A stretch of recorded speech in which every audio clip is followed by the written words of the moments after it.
जय हिंद दोस्तों। मैं मैथ ब्लास्टर पर आकाश तिवारी आप सभी फौजी भाइयों का बहुत बहुत स्वागत करता हूं और जितने भी अन्य छात्र छात्राएं हैं उनका भी बहुत बहुत स्वागत करता हूं। तो पहला प्रश्न है कि आप अंतरिक्ष में जाने वाला पहला भारतीय कौन है?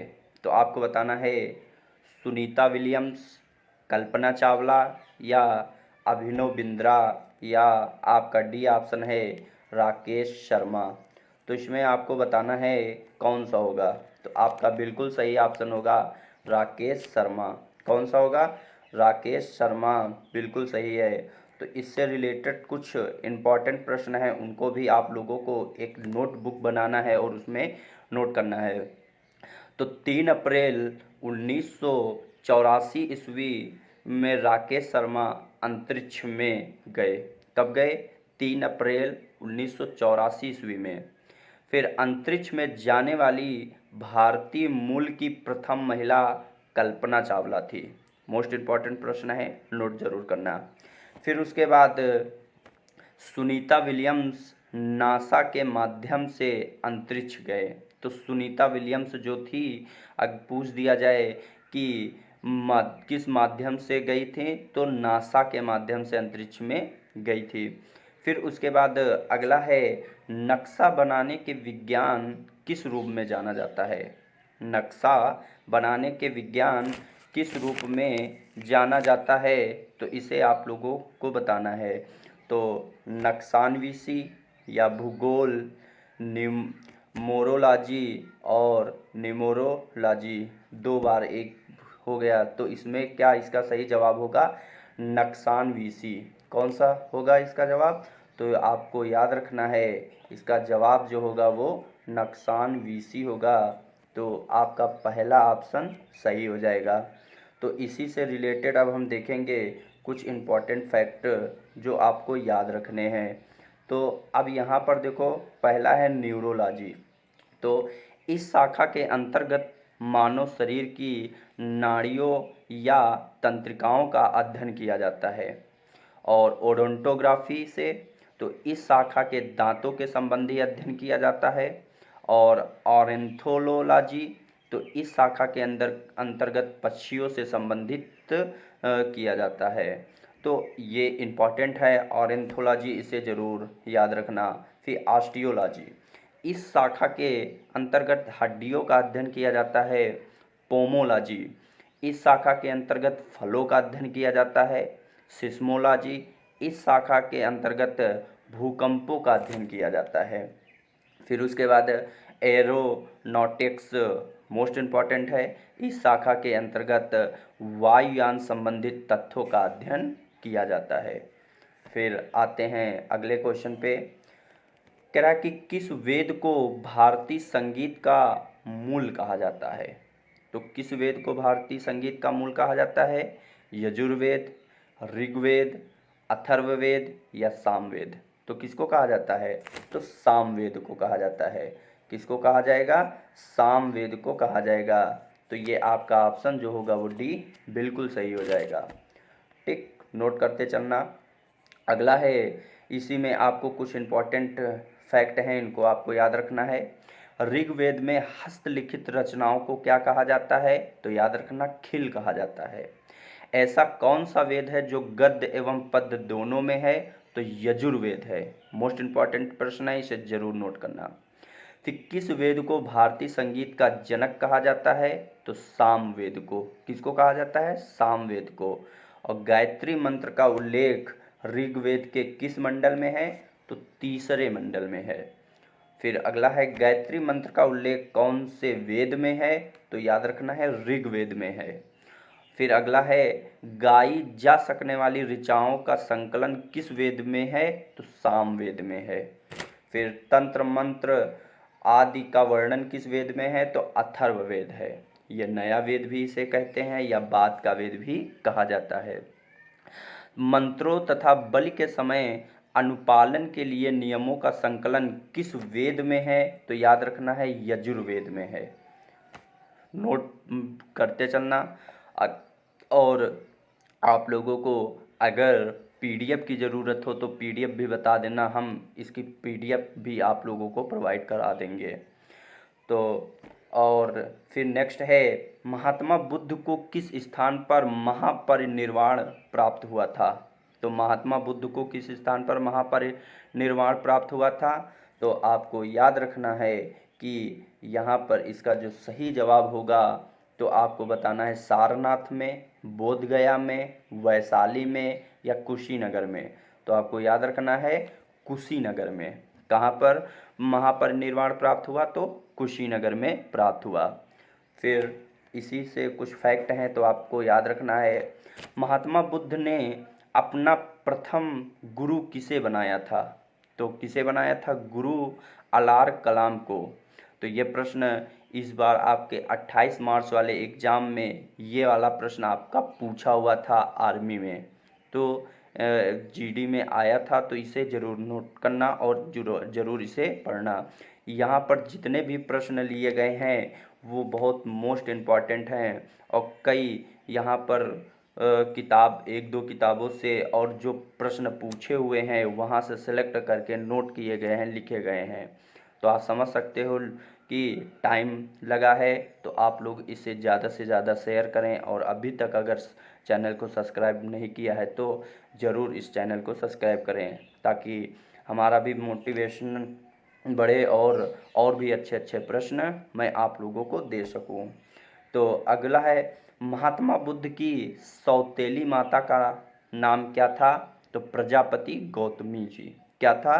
प्रजापति गौतमी जी। और फिर है, सबसे अधिक संख्या में बुद्ध की मूर्तियों का निर्माण किस शैली में किया गया था? तो गंधार शैली में किया गया था। किस शैली में? गंधार शैली में किया गया था। फिर उसके बाद है, वैशाख पूर्णिमा किस नाम से विख्यात है? तो बुद्ध पूर्णिमा से। किस नाम से विख्यात है? तो बुद्ध पूर्णिमा से। और बुद्ध ने कितने वर्ष की अवस्था में गृह त्याग किया था? तो आपको याद रखना है 29 वर्ष की अवस्था में। और महात्मा बुद्ध ने तृष्णा की घटना को क्या कहा था? तो निर्वाण कहा था। तृष्णा की घटना को क्या कहा था? निर्वाण कहा था।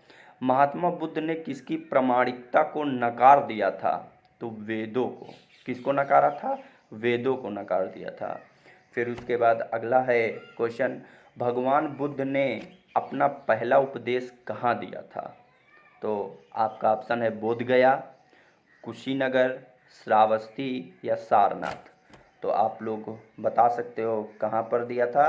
तो आपको याद होना चाहिए सारनाथ में। कहाँ दिया था? सारनाथ में। तो इससे रिलेटेड कुछ क्वेश्चन देख लेते हैं। वैशाख पूर्णिमा किस नाम से विख्यात है? अभी आपने पढ़ा बुद्ध पूर्णिमा।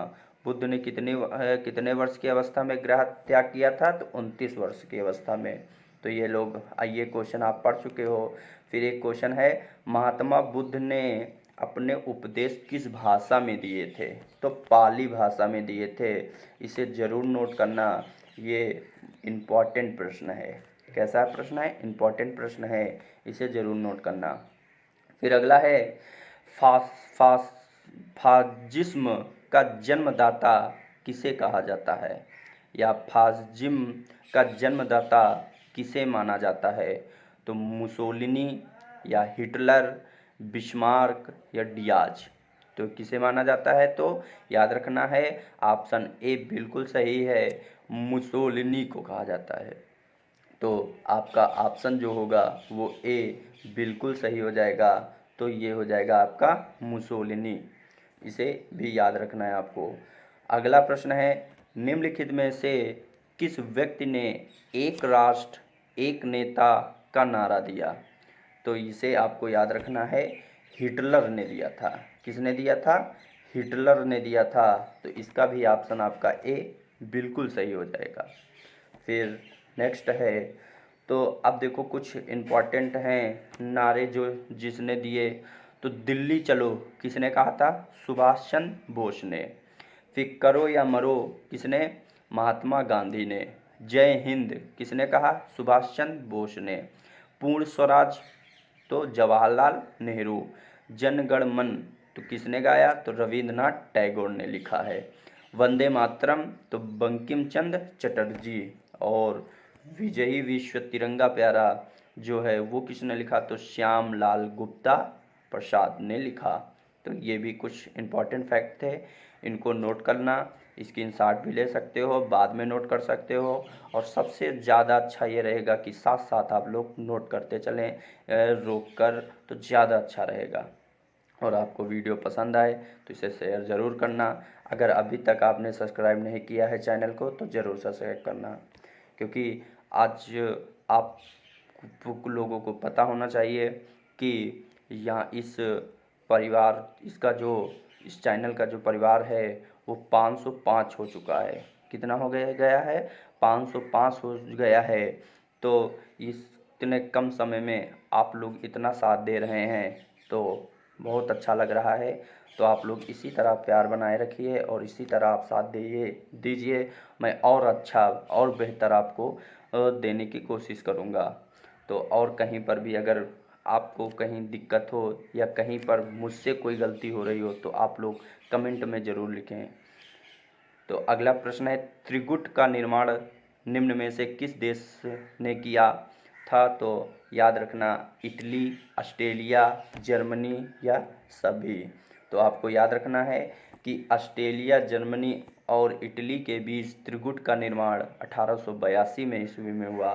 तो आपका ऑप्शन जो होगा वो क्या हो जाएगा? डी, सभी।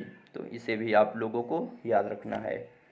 अगला है, निम्न में से एक कौन सा देश मित्र राष्ट्रों में शामिल था? तो इंग्लैंड, जापान, अमेरिका, ये सभी इम्पॉर्टेंट प्रश्न है, ज़रूर नोट करना। तो मित्र राष्ट्रों में देख लेते हैं। मित्र राष्ट्रों में इंग्लैंड, जापान, अमेरिका, रूस, फ्रांस आदि देश शामिल थे। तो क्या हो जाएगा यहाँ? ये सभी हो जाएंगे। और आपको ये भी याद रखना है पॉइंट कि मित्र राष्ट्रों में इंग्लैंड, जापान, अमेरिका, रूस और फ्रांस ये भी शामिल हैं। फिर इस वीडियो का ये लास्ट प्रश्न आपको देखना है, फ्रांस की क्रांति की शुरुआत किस वर्ष हुई? तो फ्रांस की क्रांति की शुरुआत 1789 में हुई। कब हुई? 1789 में हुई। तो इसे आप लोगों को याद रखना है, ऑप्शन सी इसका बिल्कुल सही हो जाएगा। तो आप लोगों को ये अगर वीडियो पसंद आई है तो कमेंट बॉक्स में ज़रूर लिखना, और कमेंट बॉक्स में जय हिंद ज़रूर लिखा करिए। तो और आप लोग इस वीडियो को ज़्यादा से ज़्यादा देखें और ज़्यादा से ज़्यादा अपने मित्रों के ग्रुपों में शेयर करें। और अभी तक अगर फिर से मैं कह रहा हूँ सब्सक्राइब नहीं किया है तो प्लीज़ इस चैनल को सब्सक्राइब करें। जय हिंद।